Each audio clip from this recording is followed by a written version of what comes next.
계시록 22장 15절 말씀 드리겠습니다. 요한계시록 22장 15절 말씀. 개들과 점술가들과 음행하는 자들과 살인자들과 우상숭배자들과 및 거짓말을 좋아하며 죄내는 자는 다 성 밖에 있으리라. 아멘. 예수님의 마지막 결론의 말씀이 지금 현재 12절부터 16절까지 나오는데요. 한 절 한 절이 다 너무나 은혜스러운 말씀이 알 수가 없습니다. 예수님께서는 속히 오신다고 그랬습니다.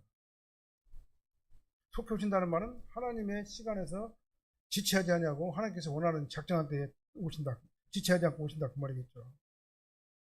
그럼 복된 자들이 누군가를 분명하게 말씀하고 계셔요. 바로 자기 두루마기를 빠는 자. 어린 양의 보일에 자기 죄악된 옷을 씻어서 정결함을 받은 자. 그 사람들이 바로 복 있는 사람이라고 말했습니다. 그리고 자기 두루마기를 빠는 자들에게는 영원한 생명나무에 나아갈 권세가 주어진다 그랬어요. 그래서 인간의 행위나 공로로 되는 것이 아니라 사실은 하나님의 은혜와 믿음으로만 되는 것이다 이 말이에요. 그래서 하나님께 보신 게 뭐냐? 내가 예수님 안에 있는 예수님 밖에 있느냐 그것만 보는 거예요. 다른 걸 가지고는 우리가 기준을 가지고 우리가 본받을 수 있는 방법이 전혀 없거든요. 우리 인간의 행위를 가지고 어떻게 본받아요? 은혜 가지고서는 구원이라는 말을 우리가 담을 수가 없는 거예요.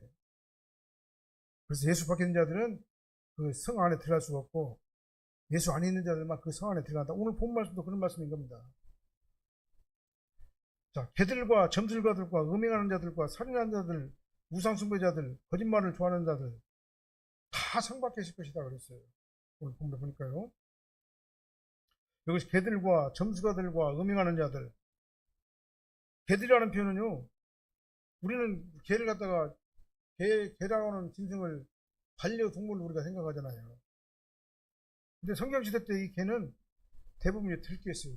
늑부라고 그러죠. 늑부. 굉장히 사납습니다. 그리고 부정하고 탐욕스럽고 시체를 뜯어먹는 존재로 여긴 게 바로 그들의 개였어요. 들개. 그러니까 늑부죠.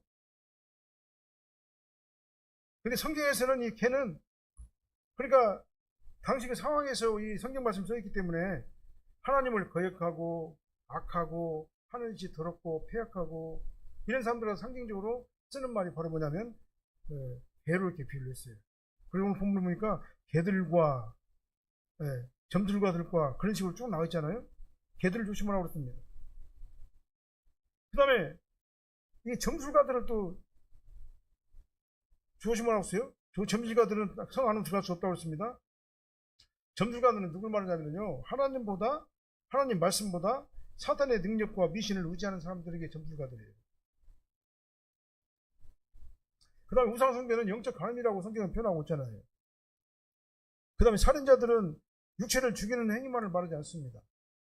주님께서는 형제를 미워하는 자마다 살인하는 것이다 라고 아주 분명하게 말씀하셨어요. 그 다음 우상숭배자는 눈에 보이는 우상만을 숨기는 게 우상숭배가 아니에요. 하나님보다 더 사랑하는 모든 것들이 다 우상숭배입니다. 돈, 명예, 권력, 성공, 자녀, 심지어 자기 자신도 우상이 될 수가 있어요. 그 다음에 거짓말을 좋아하는 자도 거짓말을 좋아하며 지어내는 자라고 이렇게 또 덧붙였습니다. 단순히 거짓말을 한 번 하는 것이 아니라 거짓말을 밥 먹듯이 하는 사람들을 얘기하는 거예요. 거짓을 삶의 방법으로 삼는 사람들을 말합니다. 그러니까 어떻게든지 간에 그 순간순간만 거짓으로 모면해가지고 하는 사람이 있어요. 그런 사람들이 있습니다. 그래서 사탄은 거짓의 아비라고 했어요. 하나님의 백성은 진리를 사랑하는 하나님의 아들이에요. 흥미로운 것은 이 모든 이 죄, 오늘 본문에서 말하는 개들, 점술가들, 음행하는 자들, 살인자들, 음행하는 자들, 거짓말을 좋아하며 지어내는 자들 다 공통점이 있어요.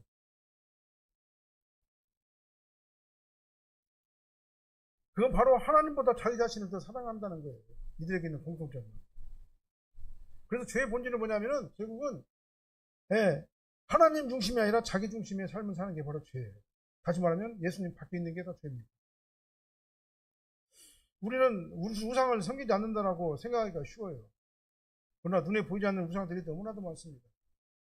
돈을 최고의 가치가 되고 가치를 여기고 성공이 인생의 목적이 되고 자기 만족을 최고의 선으로 여기고 하나님보다 자기 자신의 감정과 욕망이 더 중요하고, 그게 바로 우상이요. 그게 바로요. 또 작은 거짓말을 해도 괜찮다고 우리는 생각을 해요. 그 다음에 자신의 이익을 위해 가지고 사실을 왜곡합니다. 근데 하나님은 진리의 하나님이세요. 손해를 보더라도 진실을 선택하는 사람이 되라고 말씀하시는 겁니다. 오늘 말씀은요, 우리 자신을 돌아보고 마음을 점검하라고 지금 현재 주신 말씀이에요. 나는 정말 죄와 싸우고 있는가? 정말로 말씀을 의지하고 성화론적 회개를 통해 가지고 날마다 나를 십자가 앞에 굴복시키는가? 아니면 내가 죄를 합리화시키고, 죄를 합리화시키고 죄를 지면서도 그 죄인지도 모르고 양심의 가책도 받지 않는 그런 삶을 사는가? 우리가 돌아봐야 돼. 어떤 기준으로 해요? 나는 하나님을 사랑하는가? 아니면 나를 더 사랑하는가? 아니면 세상을 더 사랑하는가? 나는 회개하는 사람인가? 회개하지 않는가? 회개하지 않고 변명하는 사람인가? 날마다 돌아봐야 돼. 날마다 나를 십자가 앞으로 나를 다 내놓고 주님 앞에 회개하고, 넘어지면 회개하고, 정말 죄를 갖다 두려워하고 싫어하고 미워하고 날마다 선을 행하고 말씀대로 살려고 하는 그런 마음이 우리 삶을 지배해야 된다, 그 말이죠. 그래서 날마다 우리 십자가 앞으로 나가야 돼요. 십자가 앞으로 나가야 돼요. 십자가 은혜가 아니고서는 우리가 이 문제를 해결할 방법이 없기 때문에 그렇습니다. 십자가 은혜가 있어야지만이 그 은혜가 우리를 하나님 나라 시민답게 우리가 살 수가 있기 때문에 그렇습니다. 그래서 오늘 본문에서는요, 상가라고 그랬어요. 개들과 점수가들과 음행한 자들과 살인한 자들과 우상 숭배자들과 거짓말을 좋아하며 지어내는 자들, 이런 자들은 다 성 밖에 있을 것이다 그랬습니다. 그래서 이 본문 말씀을 자세히 보면은 매우 중요한 표현이 하나 있어요. 거짓말을 좋아하는다. 그 마지막에 거짓말을 좋아하며 라는 말 있죠. 여기 좋아한다. 이 좋아한다 이 말 속에는 뭔 의미가 있냐면요, 단순히 한 번 거짓말을 했다는 뜻이 아니라 거짓을 사랑하고 즐기면서 그것을 삶의 방식으로 삼는 상태에 이르려다 말하는 거예요. 거짓말을 지어내는 자는 거짓을 지속적으로 만들어내가지고 속이는 자를 말합니다. 하나님께서는 한순간 실수로 인해가지고 죄를 범했다고 그래가지고 곧받고 성 밖에 있으리라 이렇게 말씀하는 게 아니에요. 죄를 사랑하고 죄를 즐기고 회개하지 않고 지속적으로 행하면서 하나님을 모욕하고 하나님의 신성을 능멸하는 자들, 그런 자들이 바로 성 밖에 있을 거예요. 이 말은 딴 말은 뭡니까? 죄를 미워하고 대적하고 싸우고 정말 긴장감을 가지고 이 땅에서 성도로서 삶을 살라 그 말입니다. 말씀을 지키고. 우리가 지난번에 벌써 14절 말씀에서도 있잖아요. 자기 두루마기를 빠는 자들이 복이 있다. 이건 내 힘으로 깨끗하게 된다는 얘기가 아니라 어린 양의 피로 날마다 죄 씻음을 받는 그런 회개의 삶, 성화론적 회개를 하는 그 삶을 우리에게 말씀하고 있는 거예요. 그래서 14절하고 15절 말씀, 지난주에 14절 했죠. 아주 대조적이죠. 두루마기를 빠는 사람과 죄를 사랑하는 사람, 생명나무에 나가는 사람과 성 밖에 남는 사람, 그 다음에 회개하는 사람과 회개하지 않는 사람. 이것이 마지막 심판에서 보여주는 두 종류 사람이에요. 이것도 한 가지로 또 다시 요약해서 말한다면 예수님 밖에 있는 자와 예수님 안에 있는 자예요. 그래서 우리는 죄를 사랑해서는 안 됩니다. 거룩함을 사랑해야 돼요. 날마다 예수님 이름으로 회개하고 씻어내야 됩니다. 그래서 본문은 이 성화의 열매를 말씀하고 있는 거예요. 죄를 사랑하는 사람은 아직 자기 자신을 사랑하는 사람이다 라고 똑같은 말이에요. 이게. 죄를 사랑하는 것, 내 자신을 사랑하는 것. 죄를 사랑하는 것, 나의 어떤 그 쾌락을 위해서, 나의 어떤 그 목적을 달성하기 위해서. 죄인은요, 죄를 즐겨요. 근데 성도는 죄를 슬퍼합니다. 내가 이렇게 연약하고 넘어지잖아요. 그때 우리는 어떻게 합니까? 우리 애통하는 마음을 가지고 있잖아요. 그럼 날마다 주님 앞에 나오잖아요. 그 십자가 보혈을 씻잖아요, 날마다. 그래서 성도는 죄를 슬퍼하는데 죄인은 죄를 변명해요. 합리화시켜버려요. 근데 성도는 죄를 고백합니다. 주여 나는 죄인으로서이다. 이렇게 연약하고 부족한 이 죄인을 불러주셔서 하나님이 십자가 보혈의 피로 나올 수 있도록 인도해 주심을 감사드립니다. 주님의 보혈의 피밖에 없습니다. 그래서 죄인은 죄 가운데서 평안을 느껴요. 죄인은요. 죄 가운데서 평안을 느껴요. 근데 성도는 죄 때문에 참된 평안을 못 느낍니다. 평안을 누리지 못합니다. 왜냐? 내가 죄를 짓는 순간 성령께서 나를 채찍하잖아요. 나를 지적하잖아요. 내 마음속을 계속 책망하시잖아요. 죄를 짓는 순간. 그러니까 죄를 지면 우리는 평안할 수가 없는 거예요. 그래서 성도의 직책은 뭐냐? 죄를 짓지 않는 사람이 아니라 죄를 미워한다. 죄를 미워함으로써 날마다 십자가 앞에 나와가지고 죄를 씻는 사람이 바로 성도예요. 신앙생활 하면서 우리가 가장 위험한 게 뭐냐면 죄를 죄로 느끼지 못하는 데 있는 거예요.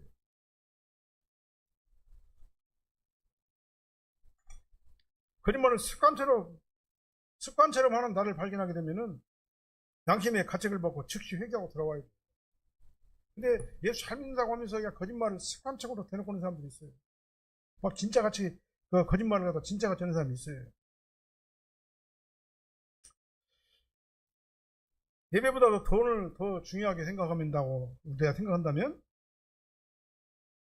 돈을 더 중요하게 여기면서도 아무렇지도 않거나 안 그런 것처럼 한다면, 그렇게 생각한다면, 또 말씀보다 세상의 가치관을 더 신뢰하면서도 안 그런 척하면서 나는 말씀이 더 좋아요라고 거짓말을 하는 사람이 있다면 빨리 회개해야 돼요. 내가 진짜로 하나님만 바라보는가?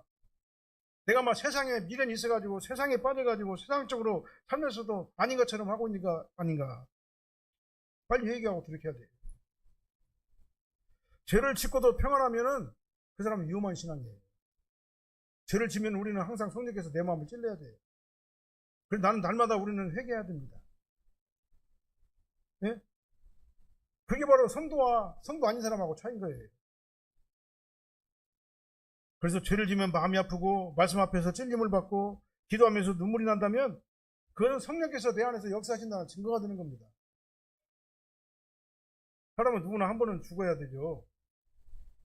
그 후에는 반드시 뭐가 있습니까? 성 바뀌냐 성 아니냐, 이게 두 가지로 분류가 돼요. 중간 지점은 없어요. 심판이 있다 그 말입니다. 그래서 우리는 현재 여기서 말씀 안에서 예수 안에서 우리가 가면서 날마다 나를 말씀으로 쳐서 복종시키면서 죄를 미워하고 죄가 내 안에 들어왔을 때 정말 슬퍼하고 정말 회개하면서 정말 십자가 앞에 나가는 우리가 되어야 된다 그 말입니다. 우리는 죄를 좋아해서는 안 됩니다. 거짓말을 좋아해서는 안 돼요. 예? 음행하는 거, 살인하는 거, 이거 좋아해서는 안 된다 그 말입니다. 이걸 싫어해야 돼요. 이런 마음이 내게 있거나 내가 이런 일을 하고 있다면은 나는 정말 즉시 돌아서 가지고 십자가 보혈로 나가가지고 날마다 내 죄를 씻어야 된다 그 말이죠. 이게 바로 하나님께서 기뻐하시는 거룩한 자의 모습인 거예요. 죄를 짓고도 아무렇지도 않다면 그 사람은 성령께서 그 안에서 역사하는 사람이라고 볼 수가 없는 거잖아요. 그래서 성도는 새 예루살렘 성 안에 들어가는 소망을 우리가 날마다 가져야 되는 겁니다. 그 믿음을 끝까지 지켜야 되는 겁니다. 보면은요, 나와 있죠? 이런 자들은 다 성 밖에 있으리라. 이런 자들이 누굽니까? 예수 밖에 있는 자들이에요. 예수 안에 있는 자들이 아니라 예수 밖에 있는 자들입니다. 예? 걔들, 점술가들, 음행하는 자들, 살인자들, 우상숭배자들, 거짓말을 좋아하며 지어내는 자들, 다 예수 밖에 있는 자들이라고 말씀하고 있어요. 그래서 불신자들에 대한 요한계시록 전체의 결론이 오늘 본문 말씀인 겁니다. 다 성 밖에 있으리라. 그래서 요한계시록은 처음부터 두 공동체를 말씀하고 있잖아요. 하나는 예수 안에 있는 공동체, 하나는 예수 밖에 있는 공동체를 말씀하고 있어요. 하나는 어린 양을 따르는 무리, 하나는 짐승을 따르는 무리. 그 다음에 하나는 생명책에 기록된 백성이고, 하나는 생명책에 기록되지 않는 아들이고, 하나는 예루살렘에 들어가는 자들이고, 하나는 영원한 심판 가운데 남는 자들이에요. 이게 두 가지만 계속해서 성경은 말씀하고 있어요. 그래서 본문에서 성 밖은 단순한 공간 개념이 아닌 겁니다. 이것은 뭐냐? 하나님의 생명과 임재와 영광으로부터 영원히 분리된 상태예요. 그 사망이라는 게 뭡니까? 하나님과의 관계가 단절된 것이 사망이잖아요. 그래서 성 밖에서 하나님과의 관계가 영원히 단절된 상태에서 있는 상태가 바로 뭐냐? 죽음이고 사망이고 죄악인 겁니다. 네. 그게 바로 형벌이에요. 왜냐하면 우리는 영적으로 하나님의 형상으로 지음을 받았기 때문에 그렇습니다. 우리는 하나님의 형상으로 지음받은 우리는 성 안에 들어가가지고 예수님과 함께 동고동락하면서 하나님과 더불어서 대화를 나누면서 그렇게 살아가도록 만들어진 존재가 바로 영적인 존재, 우리 인간이다 그 말이죠.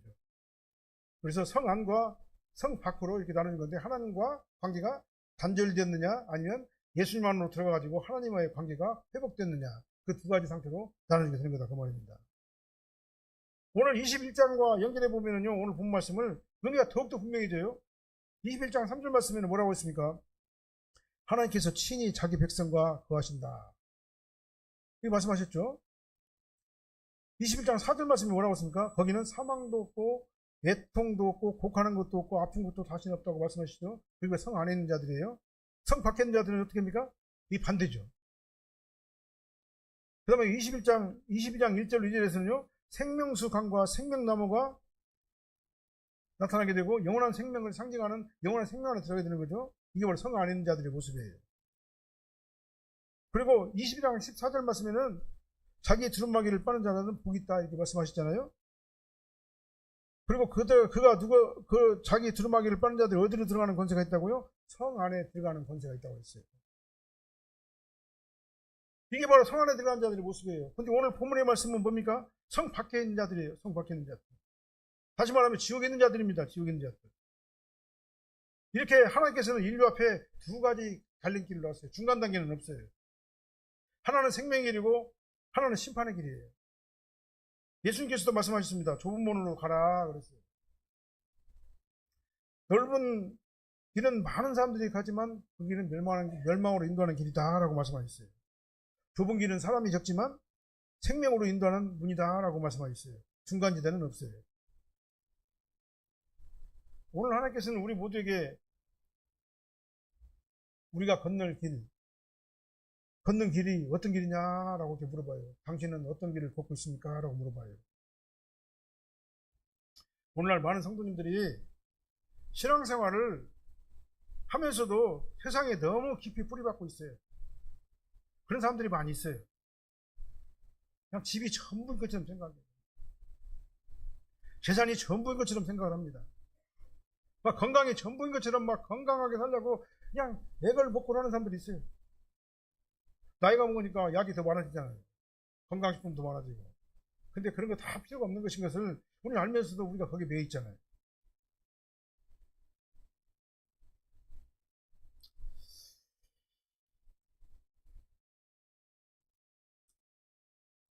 참 세상의 성공이 인생의 목표인 것처럼, 예? 영원한 세상을 바라보지 못하고 사는, 예, 신앙인들이 얼마나 많냐. 우리 생각을 해봐야 됩니다. 우리는 그런 축에 들어가고 있지 않는가. 우리가 반성을 해봐야 됩니다. 오늘 하나님께서 우리에게 물어봅니다. 당신의 시민권은 어디에 있습니까? 하늘에 있습니까? 지옥에 있습니까? 이 묻고 계셔요. 성도는 세상에 살지만 세상에 속한 사람이 아니잖아요. 세월은 지나가고 재산도 지나가고 명예도 지나가고 건강도 다 지나가게 돼 있어요. 나이 먹으니까 처음부터 아프잖아요. 걸음걸이도 자연스럽지 못하고 냄새도 못 맡고 인지 능력도 떨어지고, 그리고 자기가 무슨 일을 하는가도 모르고, 네? 그렇게 되는 거예요. 사람이. 그러나 언젠가 다 지나가게 되죠. 순간이란 얘기예요. 그게. 그러나 하나님의 나라는 영원합니다. 그래서 성도는 영혼을 준비하는 사람들이 성도예요. 그래서 우리는 영혼을 향해서 가는 겁니다. 그래서 우리가 영혼을 향해서 잘 가고 있는가 점검을 해봐야 된다 그 말이에요. 그래서 이미 구원받은 우리는요, 두렵고 떨림으로 이미 주신 구원을 긴장감 가운데서 이뤄나가야 된다 그 말입니다. 나는 날마다 점검을 해야 되고 나는 날마다 십자가 앞에 나가야 된다 그 말이에요. 그래서 우리는 어떻게 합니까? 그렇게 여기서요, 예배를 우선해야 되고 말씀을 가까이 해야 되고 기도를 생활화해야 되고 죄를 날마다 회개하면서 주님 앞에 나가야 된다 그 말이에요. 그리고 교회를 사랑해야 돼요. 그 다음에 섬겨야 돼요. 교회를. 네? 섬겨주는 것이 아니라 섬겨야 되는 겁니다. 누구에게요? 하나님에게. 사람을 보고 하는 것이 아니라 하나님 앞에 하는 것이다 그 말이죠. 그 다음에 가족에게도 잘해야 돼요. 가족도 섬겨야 됩니다. 누구를 뭐라고요? 하나님 앞에서 호람돼요. 이 가족들에게 믿음을 주는 그런 가장이 되어야 되고 믿음을 주는 아내가 되어야 된다 그 말이에요. 그래서 우리는 본을 보이는 삶을 살아야 된다라는 것을 오늘 본문에서는 말씀하고 있는 겁니다. 다시 말하면 성화는 쪽 회개를 적극적으로 하는 자가 성 안에 들어가는 자다라고 말씀하는 겁니다. 세상이 아무리 혼탁하더라도 하나님께서는 자기 백성을 끝까지 붙드신다고 그랬잖아요. 그리고 마지막 날 어린 양의 피로 씻음을 받은 모든 성도는 새 예루살렘 성 안에서 하나님을 영원토록 볼 것이라고 그랬잖아요.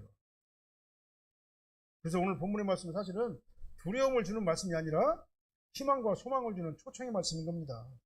성 안에 들어가는 자가 되어야 될 줄로 믿습니다. 그리고 우리 이미 성 안에 들어간 자들입니다. 우리가 영적으로 이미 구원받았잖아요.